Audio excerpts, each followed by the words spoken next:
Hey owners, this is Koya the owner, and I am here with my husband today. JC. Today we're going to be talking about how we navigate being newly married and investing in real estate.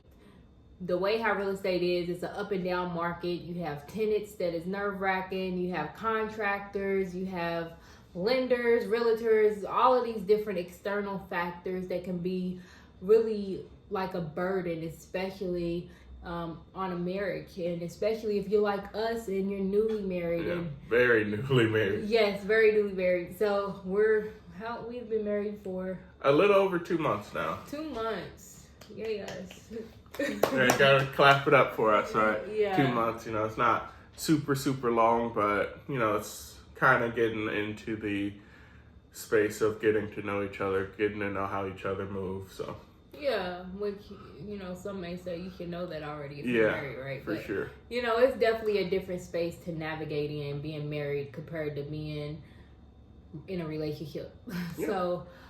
So yeah, let's go ahead and get started. First things first, make sure you guys like, share, comment, and subscribe. And if you're newly married or long-term married, however long the length is, please let us know how you guys feel, even if you're not married. Yeah, especially if you're married and you do real estate, that's it'll be additional tips that we'll learn, as well as giving the information that we know as well, of course. With us being newly married, just some of the dilemmas that we have faced as real estate investors really all kind of boils down to, I would say, money.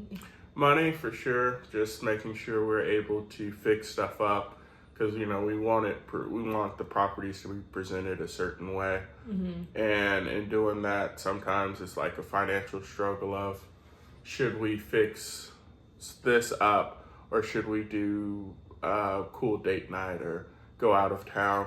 So it's kind of, you don't want your business to fully take away from your relationship. Mm-hmm. Because yes, your business may thrive, but your relationship may not. Right. And I think, with that is just really understanding that balance. I would say he's very helpful on that with helping us balance, because I am very like, let's get the business done. Hey, let's go ahead and get this fixed. Like, let's move into a 1-bedroom apartment. Let's rent out our house. Like, that is me. I am like very much on the deep end of where I am just very centered on just wanting growth for our real estate business.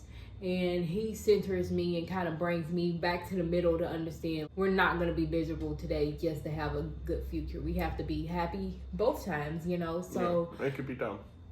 Right. So I would say, the first thing with trying to navigate being newly married and real estate investing, or just in general, I would just say having that good balance of communication to understand that you can't just invest everything into real estate. You can't invest all of your money into the properties or into whatever, all of your energy. You just can't do everything into real estate. You have to have that good balance of having date nights, having going out of town, traveling, things like that. That's very important, because things could just happen with real estate on the blim. Things can be going perfect, and then now something goes out, and you don't want to just consistently just keep putting out fires without making sure you have that balance.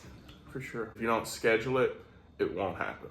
One thing that I really like that Dave Ramsey said, is like the pay yourself first. Mm-hmm. Also do that when it comes to paying yourself first with time. Like, make sure you make it a priority that, hey, the first thing we schedule is, one, with God. Second, hey, what are we going to do together this week? And then fill in the rest. I definitely agree with that. Having God first, taking time for God. Another tip I think that is good as well is really like just really having those sit down moments of communication of what the budget is and what we can get done. Not just assuming like, hey, we're going to go ahead and do this. Like, for example, my husband recently won some money at work. And it was like a spin the wheel thing, and he won additional money. Well, we recently had something happen at our house, which we also Airbnb because he travels for work. Recently, the basement flooded, so we have to replace the entire basement floor. Quick update on how the flooring's going. Day one, got all the floor pulled up. Started laying this new floor here. It's a much darker color here versus the lighter. And this one's not waterproof. So we're switching it with a waterproof one. And I was like, oh, great. That money could just go to the basement floor. He was like, well, do we get to keep anything? Like, do we get to keep anything? Like, we have to give this additional bonus that I just got. We got to give away the gift cards. It just feels like, what do we get to keep? Where I'm just looking at it like, okay, great. This is money we don't have to now spend. This was money we wasn't expecting. We could just have all of it go to the properties. That kind of ties back into, having that balance and really communicating instead of me just kind of jumping the gun and just saying, let's go ahead and use this money for X, Y, and Z.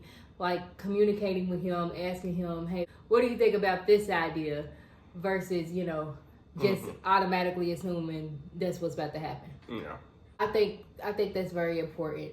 I think another thing also for me, I know that I got started in real estate before my husband did. So I kind of brought him in, having those talks about what to really expect as well. So I know that in real estate investing that different things can come up, but he may not be as aware because he's new or or whoever your spouse is, they may be new and things like that, bringing them up to speed of, hey, just so you know, we're going to buy this property, but I just want you to know the down payment and the closing costs is not going to be the only cost to getting this property. There's going to be things that goes wrong. So having that knowledge in the forefront versus something coming up and it's like, oh my goodness, I feel like we just keep spending hundreds and hundreds on this home. Yeah, that's exactly how it felt, especially when we got our triplex together. Mm-hmm. I didn't see $1 in that property for like the first 6 months because, it was under renovations. We did have a tenant move in early, which she found that person very quickly, so I'm thankful for that. But it was just, I was just like, man, this thing is costing money. After all the down payment, all that money went out the window. It was just knowing that, hey, there was an additional expense. And I mean, she did her best to brace me for, hey, this is going to cost much more than just what it is now. But it's very hard to really prepare anybody that, hey, this is something that's going to be losing money. And I've always been very used to investing in stock, so the money I put in initially, hey, I could lose all that money. It'll be, I just lose it. But this is something that you still have to pay on, whether the investment is working or not. That mortgage payment's always going to be due. They want it every single month.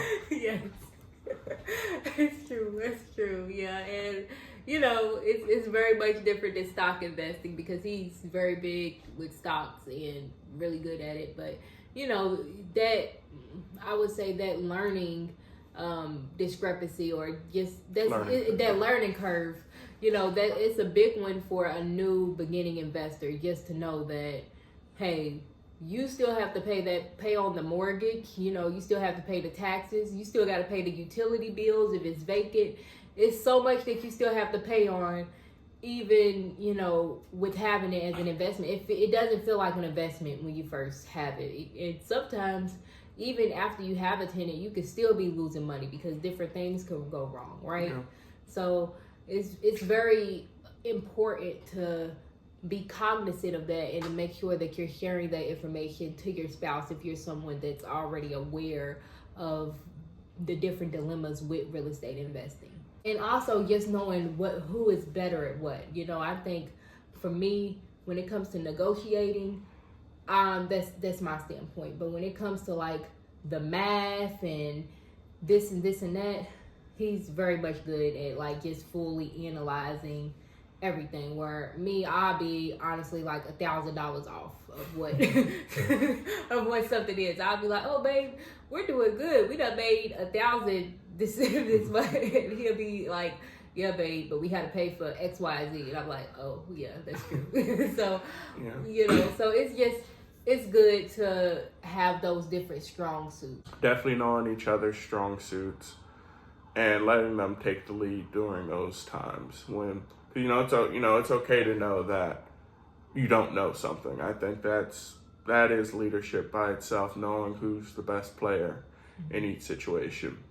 So being able to balance that between, you and your spouse, you and your relationship. It really, even outside of real estate, if they're better at, I don't know, cooking and doing whatever, they do that, but you're better at painting. I don't know all the different examples, but just being able to mesh well and to pick each other up where they're lacking in. I will also say just making sure that you're both communicating with pretty much everyone. So if it's a contractor, if one of you all prefer to deal with the contractors, then that's fine. But just to make sure that everything is clear, I believe in group text messages. I do group texting for the property manager. For the property manager, contractors, lenders, we do group texting for pretty much anyone that we associate and deal with, because I feel as if it's a lot more clear versus me saying, hey, this is happening to him. He could see it on the text message. I think that it allows for, not many issues. Yeah, and to go along with that, it makes sure everybody's on the same page, as well as if a mistake is said through text or there's something that's not clear. Like if she's like, oh, yeah, we'll be there Thursday. And I'm like, hey, I don't know if you remember, but we have to go out of town, or we have this already on that schedule. Just to have a second set of eyes to, verify and to make sure, everyone's on the same page, and to fix simple mistakes before they become a bigger mistake in the end. Can you think of any more additional tips with navigating being married and? Yeah, newly married, just making sure you make time for fun. Everything doesn't have to cost money that you do. One thing we found that we really like to do is cook together, which I guess that does cost some money. There's no sponsorship, but we have been using HelloFresh to cook together. It's been a lot of fun. Different recipes that we wouldn't have tried before.